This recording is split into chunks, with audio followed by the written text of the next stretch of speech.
அஸ்ஸலாமு அலைக்கும் வரஹ்மத்துல்லாஹி வபரகாத்துஹு. இந்த வெளிநாட்டு வாழ்க்கை அப்படின்றது சம்பந்தமாக பல தரப்பாலும் கேள்விகள் தொடுக்கப்படுகின்றன. ஒரு பெண் வெளிநாட்டுக்கு சென்று கணவனை விட்டு தனியாக அதே மாதிரி ஒரு ஆண் மனைவியை விட்டு வெளிநாட்டு தொழில் புரிவது சம்பந்தமாகவும் பல்வேறு வகையான கருத்து பகிர்வுகள் முகநூல்களிலும் ஏனைய பிரசங்கங்களிலும் நடந்து வருவதை நாம் பார்க்கிறோம். இது சம்பந்தமாக இன்று காலை முகநூலிலே ஒரு கேள்வியை ஒரு சகோதரரிடம் தொடுத்திருந்தார். அவருக்கான ஒரு பதிலாக நான் தருவதோடு இது ஏனைய எனது வாட்ஸ்அப் குழுமங்களிலும் பகிர்ந்து கொள்ளலாம் என்று நினைக்கிறேன்.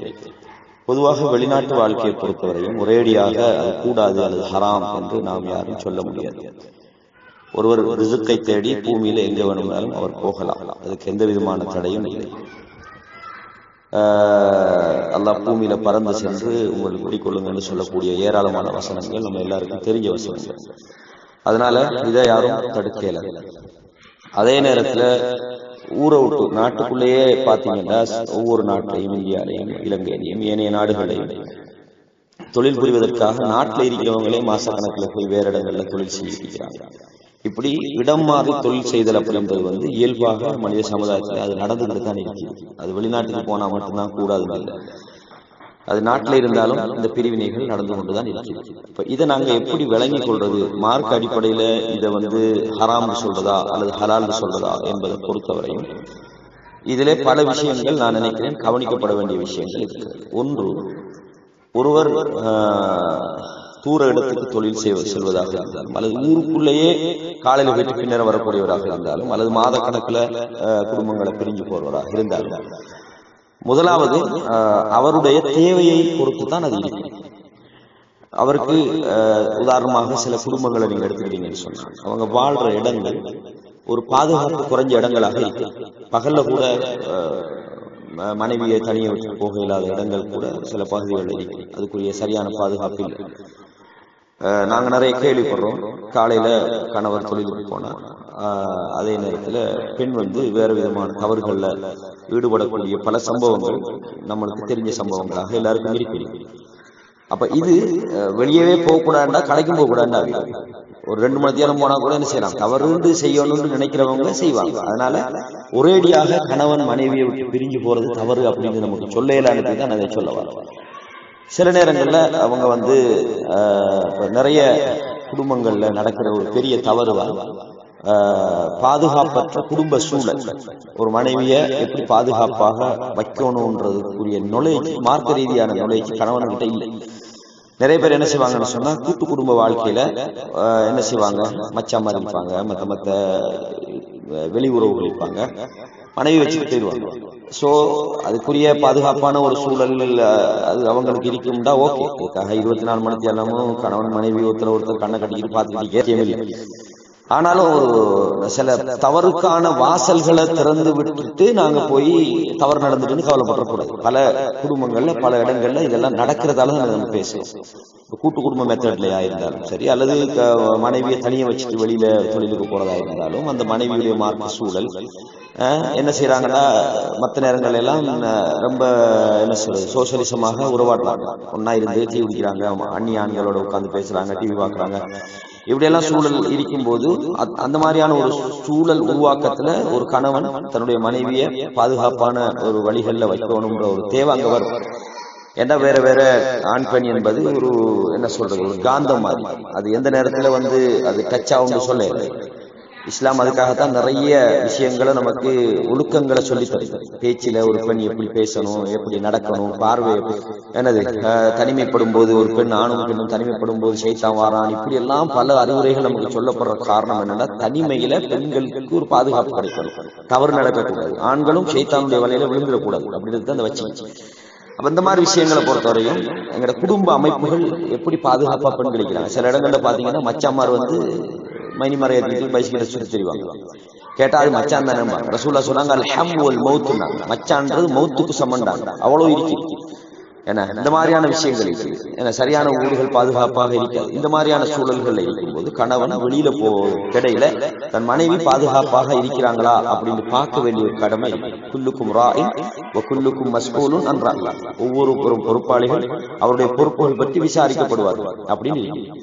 அப்ப இந்த வகையில தான் நான் வெளிநாட்டுக்கு போறது, வெளிநாட்டு வாழ்க்கையை பொறுத்தவரையும் சுமாராக என்ன சொல்றது 2 வருஷம், சில நேரம் 3 வருஷம், 4 வருஷம், 5 வருஷங்கள் எல்லாம் கூட கணவன் மனைவி என்ன செய்யறாங்க, பிரிஞ்சு வாழ்றாங்க.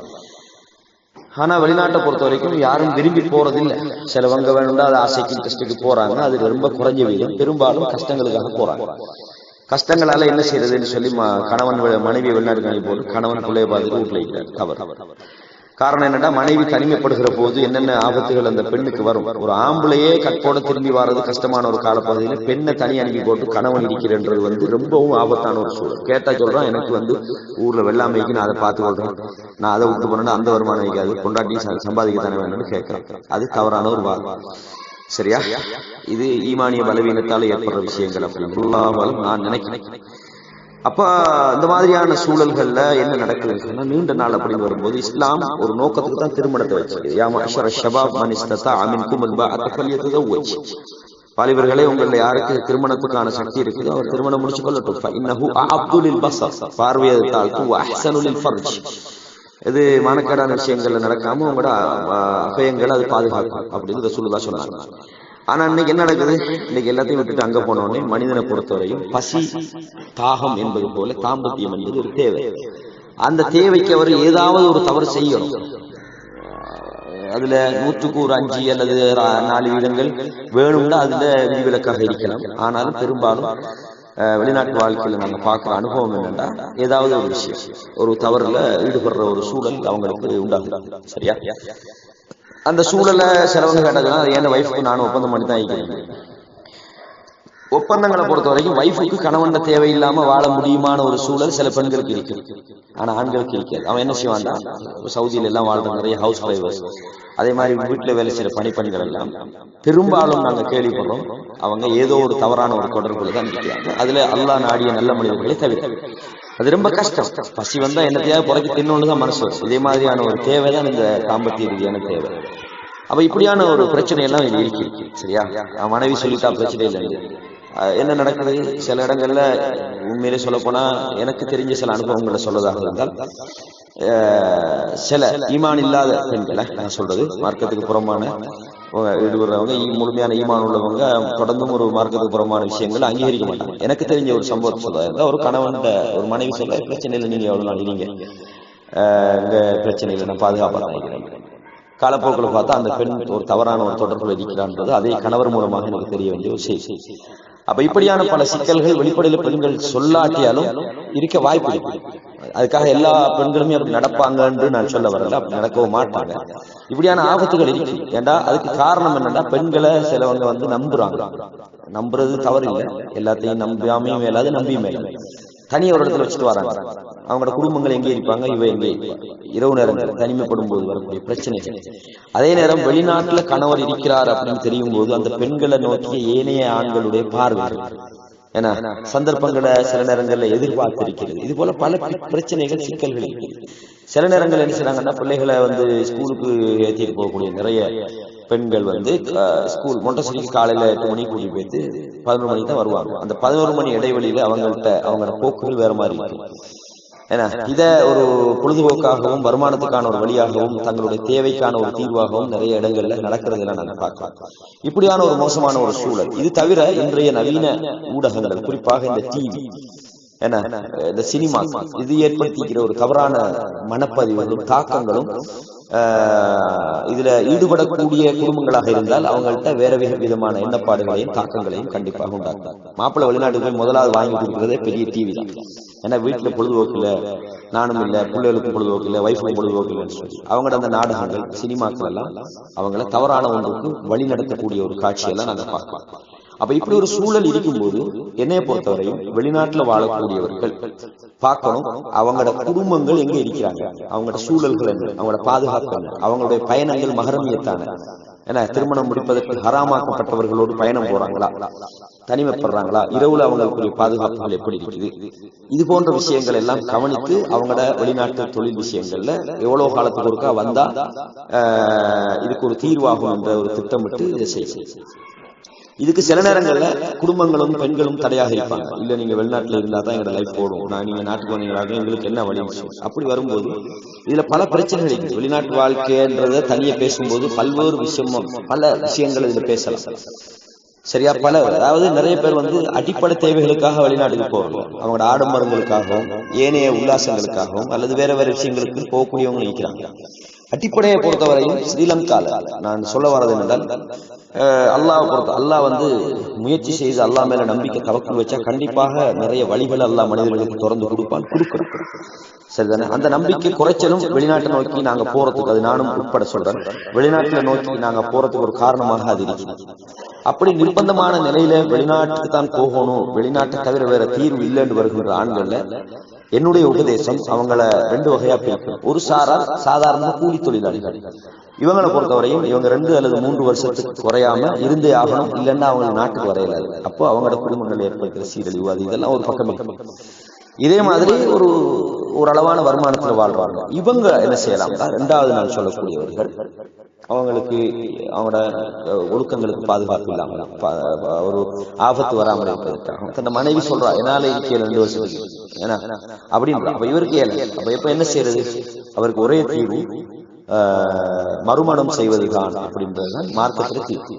மறுமணம் வேற வழி அல்லது அவர் நாட்டுக்கு வரணும். 2ல ஒன்று அவர் மறுமணம் செய்யணும், அல்லது அவர் நாட்டுக்கு அல்லாமல் ஒரு தவறு நடக்கிறதுக்குரிய சாத்தியக்கூறுகள் அல்லது தவறுதான் செஞ்சு ஆகணும் ஒரு நிர்பந்தம் இருக்கும்போது அவர் தவறு செய்வதை விட நாட்டுக்கு திரும்பி வருவதுதான் அவருக்கும் அவருடைய ஈமானுக்கும் அவருடைய தீனுக்கும் பாதுகாப்பாக இருக்கும். சரியா? சிலவங்க இதுக்கு மேல நம்ம வெளிநாட்டுல இருந்தாகணும், அவங்க திருமணம் முடிக்கிறதா நல்ல ஒரு முடிவு. சரியா? அப்படி முடிச்சு அங்க தொழில் செய்யறவங்களையோ அல்லது ஒரு ஹலாலான ஒரு மனைவியோ அவங்க தேடிக்கொள்ளுது. இப்ப சொல்லலாம், இதை சொல்லும் போது வீட்டுல பிரச்சனை வரும், குழப்பங்கள் வரும். ஒரு ஆள் பயந்தான் அல்லாஹ்வுக்கு அவர் பயப்படுறதா அல்லது மனிதர்களுக்கு பயப்படுறதா அல்லது பிரச்சனைக்கு பயப்படுறதா என்பதை அவர் முடிவெடுக்கிறார். அல்லாஹ்வுக்கு பயப்படுறவராக இருந்தால் அவர் தவக்குள் வச்சு ஒன்று நாட்டுக்கு வருவார். அப்படி இல்லாட்டி தவறுல இருந்து தப்புறதுக்காக ஹலாலான ஒரு வழியை தேடுவார். இந்த 2ஐயும் தவிர 3வது தவறு, இதையும் தாண்டி ஒருவர் பொறுமையாக இருக்கிறார் என்றால் அவர் ரொம்ப கவனமா இருக்கணும். நான் பொறுமையா இருக்கிறேன், சரி, என்னுடைய குடும்பங்களும் அதுக்கு தக்கன இருக்கிறாங்களான்னு பார்த்து அந்த நிலையை தொடரலாம். ஒரேடியாக 100க்கு 100 இது ஹராம் அப்படின்னு ஒதுக்கி தள்ளவும் மேலாது, அதுக்காக ஹலால் அப்படின்னு சொல்லி இதுக்கு ஆதரவு கொடுக்கவும் மேலாது. அவங்க சூழலையும் தேவைகளையும் பொறுத்துதான் இந்த வெளிநாட்டு வாழ்க்கையினுடைய விஷயங்கள் அமையும்ன்றதை மிகச் சுருக்கமாக நான் உங்களுக்கு தெரியப்படுத்துறேன். இதுல இன்னொரு விஷயம் வரும். இப்படி எல்லாம் சொல்லும் போது சில எதிர்ப்புகள் வரும். எப்படி எதிர்ப்பு வரும் சொன்னா, ஹலாலுக்காக வேண்டி நீங்க ஹராத்தை தவிர்த்து ஹலாலத்தை தேடுங்க, ஹலாலுடைய வழிகளுக்காக முயற்சி. இதை நீங்க சொல்லணும், அடுத்தவங்கள்ட்ட இஷ்யூ பண்ணணும், இதுக்கு விளம்பரம் கொடுக்கணும், எல்லாம் எந்த விதமான ஒரு தேவையும் கிடையாது. அப்படி வரும்போது அதுல பல பிரச்சனைகள் வரும். எப்படி ஹலால தேட போய் மோசமான ஒரு கரெக்டர்ல போய் மாட்டலாம், தேவையில்லாத ஒரு பெண்கள்கிட்ட போய் ஹலாலுக்காக வேண்டியது செய்யலாம், போய் சிக்கிக் கொள்ளலாம். அப்ப இந்த மாதிரியான பிரச்சனைகள் வருமே அப்படின்னா இஸ்லாத்தை பொறுத்தவரை இந்த திருமணத்துக்கு ஈஸியான ஒரு வழியை வச்சு நீங்க அல்லாஹ்வுக்கு பயந்து மார்க்கத்தோட ஒரு பெண்ணை திருமணம் முடிக்க போறீங்க. அந்த பெண் உங்களோட வாழ்க்கைக்கும் உங்களோட தீனுக்கும் உங்களோட தேவைக்கும் பொருத்தம் இல்லைன்னு தெரிஞ்ச தூக்கி வீசிட வேண்டியது. அதுக்குதான் தலாக் சொல்லுவாங்க. இதுக்கு வெளியில உள்ளவங்கள்ட்ட 1500 காரணங்களை கேட்கலாம், சொல்லுவாங்க. இதையெல்லாம் நீங்க தலையில எடுத்து வச்சிருக்கீங்களா? அல்லாஹ்வுக்கு பயந்து உங்களால வாழ முடியாது. நீங்க பயப்பட வேண்டிய தகுதி உள்ள ஒரே ஒருத்தர் அல்லாஹ். அவனுக்கு பயந்து உங்களோட முடிவுகளை நீங்க எடுங்க, அல்லாஹ் உங்களோடு இருப்பான். இதுதான் எனக்கு சுருக்கமான உபதேசம். மேலதிகமா என்ன கொஸ்டின் இருந்தாலும் கேளுங்க, இன்ஷா அல்லாஹ் நான் ஆன்சர் பண்றேன். ஜஸாக்குமுல்லாஹ் ஹைரன். இந்த விஷயத்துல